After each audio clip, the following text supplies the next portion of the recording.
पाऊंगी तुम्हारे बगैर, जैसे मैं रह पाई थी अपनी माँ के बगैर। हमें अच्छे की तलाश में घर से निकलना पड़ता है। अगर ऐसे ही डरती रहोगी तो सारी जिंदगी कैसे गुजारोगी? माँ बाप का फर्ज है अपने बच्चों को जिंदगी के तमाम बातों को बताना। तुम्हें जाना होगा पर्वत के इस पार कुछ नए रंग सीखने के लिए। और हम पंछियों की जिंदगी में तो कोई एक ठिकाना है नहीं।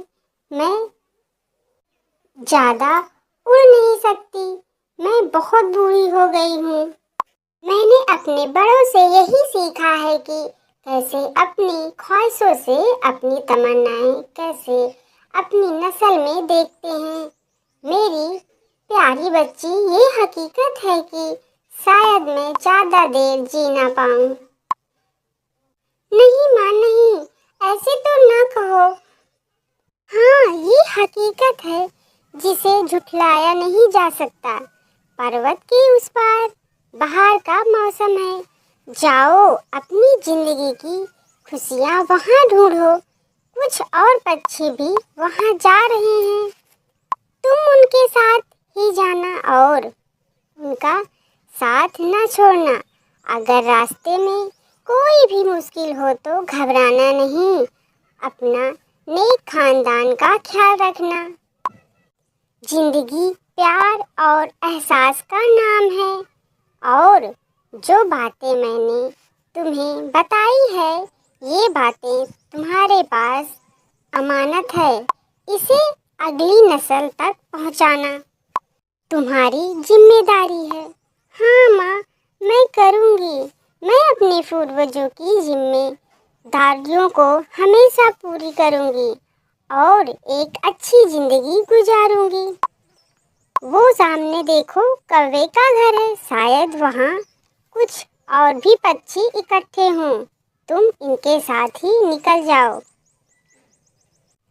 और हाँ, अगर वक्त तुम्हें इसी जंगल में लाए तो इसी पेड़ पर अपना घोंसला बनाना अपने छोटे बच्चों के साथ। माँ, अच्छा अब जाओ।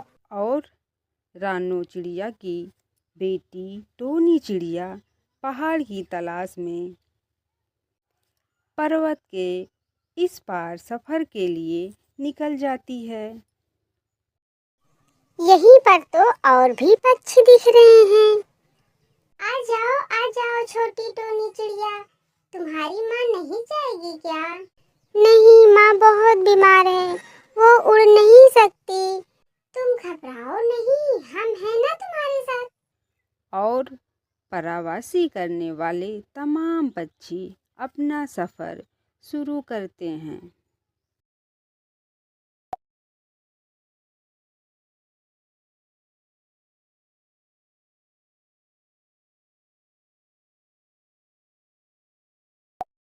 और उड़ते उड़ते शाम हो गई।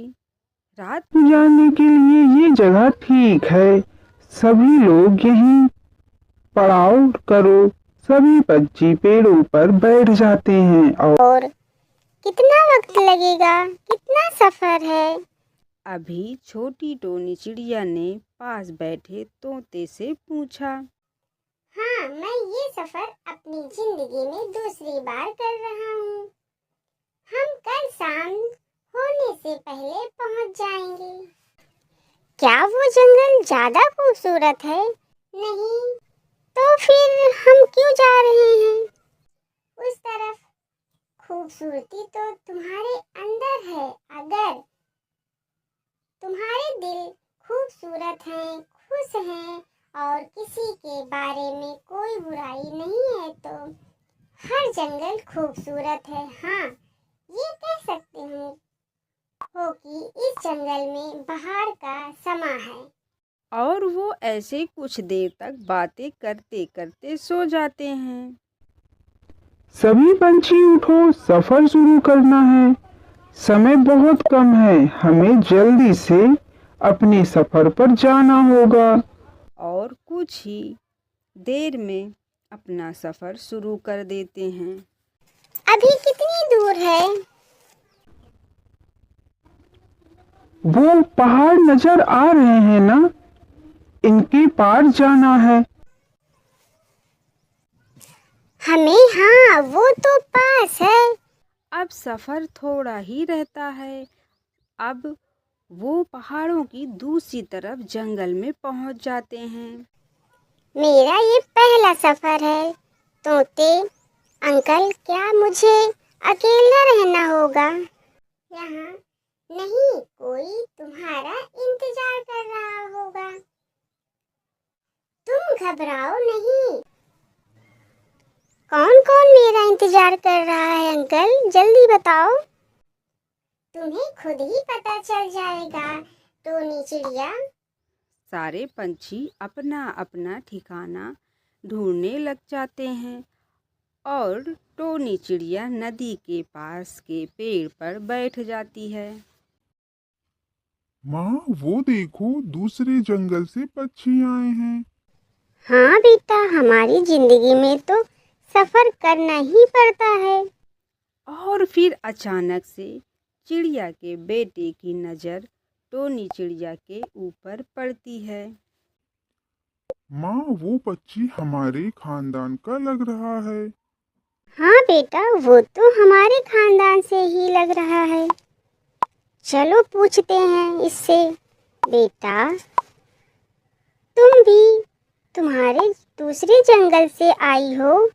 हाँ आंटी, मेरी माँ बहुत बीमार थी, वो सफर नहीं कर सकती थी, मैं अकेले ही आई हूँ।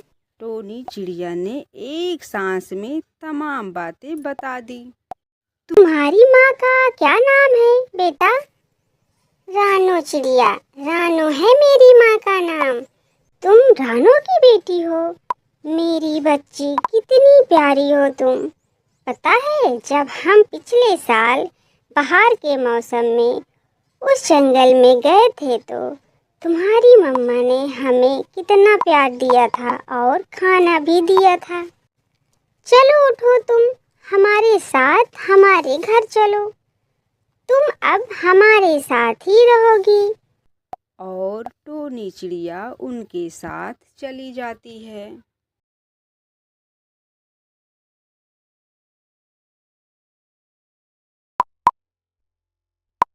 ये घर अब तुम्हारा है और ये मेरा बेटा है तो बहुत ही शरारती, लेकिन वक्त के साथ सब समझ जाएगा।